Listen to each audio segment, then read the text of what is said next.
नमस्कार दोस्तों, ज्ञान दर्शन यूट्यूब चैनल में आपका स्वागत है। दोस्तों, अक्सर लोगों के मन में रहता है कि मैं जो म्यूचुअल फंड में पैसा लगाऊं वो अच्छा से अच्छा रिटर्न दे, हाई रिटर्न दे, और जो मेरा पोर्टफोलियो रहे एवरेज में हाई रिटर्न आना चाहिए।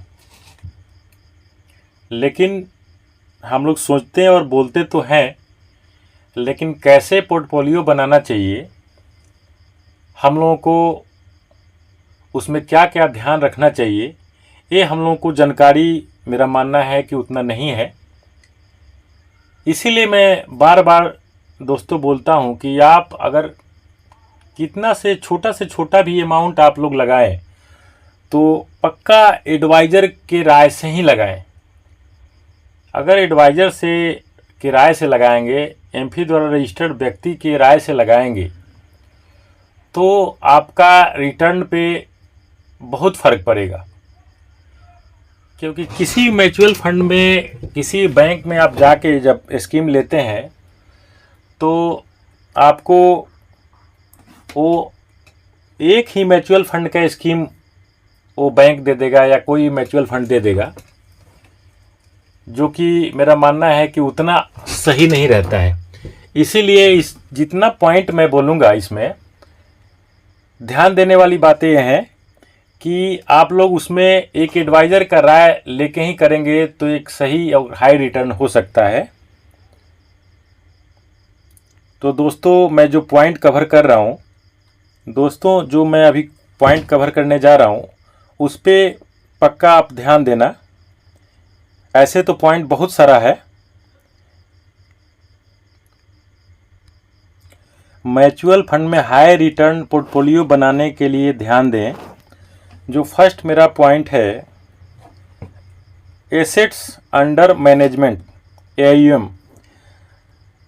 जिस म्यूचुअल फंड, जिस स्कीम में आप अगर पैसा लगा रहे हैं उसके मार्केट कैप ज़्यादा से ज़्यादा हो, 5,000 से ऊपर हो, 10,000 से ऊपर हो, तो एक अच्छा हाई रिटर्न मिलने का चांस रहता है।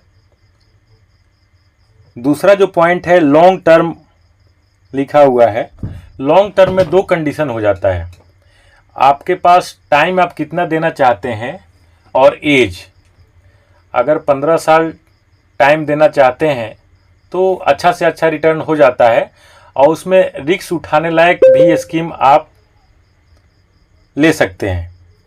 और अगर एज कम है तो भी उसमें बहुत अच्छा से अच्छा स्कीम और हाई रिटर्न और हाई रिस्क वाला स्कीम म्यूचुअल फंड का, किसी म्यूचुअल फंड का ले सकते हैं।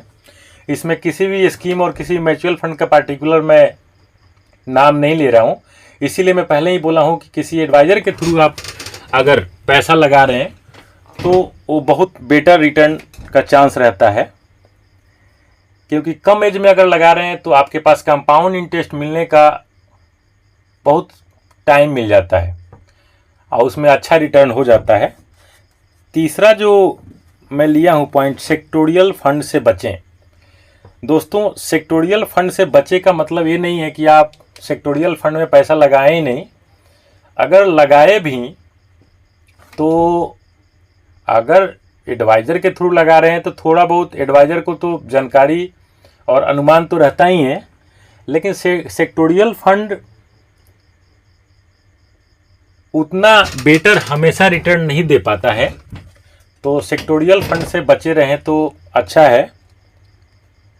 चौथा पॉइंट जो है आप लोगों के सामने होगा, डाइवर्सिफिकेशन के आधार पे म्यूचुअल फंड का स्कीम रखें। देखिए, इस पॉइंट को फिर रिपीट मैं कर रहा हूँ, डाइवर्सिफिकेशन के आधार पे म्यूचुअल फंड का स्कीम।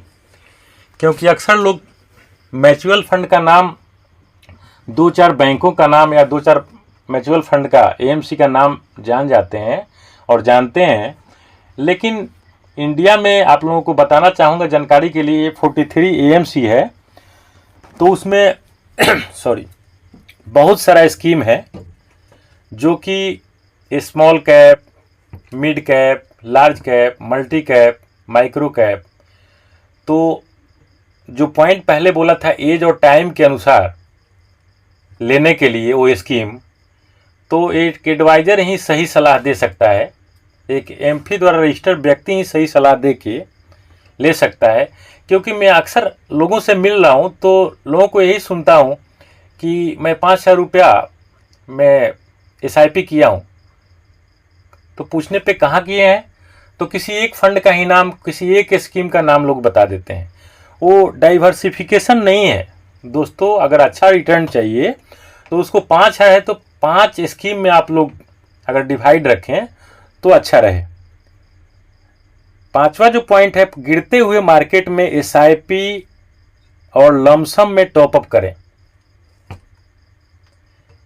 गिरते हुए मार्केट जब 5%, 2%, 10% मार्केट गिरता है तो कम से कम NAV पे SIP में टॉपअप करना, लमसम में टॉपअप करना ये कब संभव है? इसीलिए बार बार मैं दोस्तों बोलता हूँ ये कब संभव है, जब एडवाइज़र के सलाह पे अगर चलेंगे तो। क्योंकि टाइम पे वो ज़रूर गाइड करेगा आपको, लेकिन एक एप्लीकेशन आप लोगों को गाइड करने के लिए नहीं आएगा। वो एप्लीकेशन में कर दिए बस उतना ही काफ़ी है।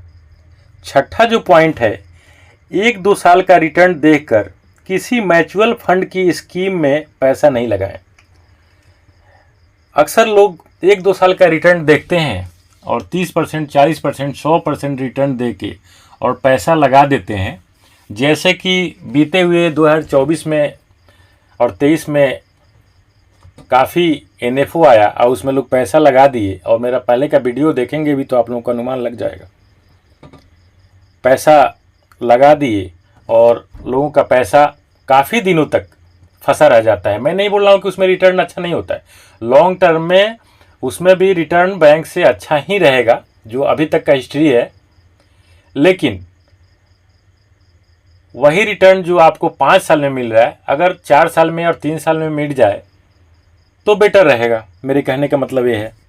तो इसीलिए जो छठा पॉइंट है, 1-2 साल का रिटर्न देख के किसी म्यूचुअल फंड की स्कीम में पैसा नहीं लगाएं। और दोस्तों, किसी भी म्यूचुअल फंड का पोर्टफोलियो अगर रिव्यू कराना हो तो कमेंट बॉक्स में कमेंट करें। अगर ये वीडियो अच्छा लगा होगा तो सब्सक्राइब करें और लाइक करें, और बेल आइकन दबा देंगे तो नोटिफिकेशन मिलते रहेगा। और मुझे बड़ी खुशी मिल रही है कि मेरा जो वीडियो है 24 से 35 साल का जो व्यक्ति है, जो नौजवान है, वो ज़्यादा से ज़्यादा देख रहे हैं। क्योंकि अक्सर मैं कई एक वीडियो में बोला भी हूँ कि 35 साल के बाद वाले लोगों को मेरा वीडियो अच्छा लगता है कि उसी टाइम पैसा का वैल्यू समझ में आता है। लेकिन लोग बहुत कम समय में भी इंटरेस्टेड हो गए हैं।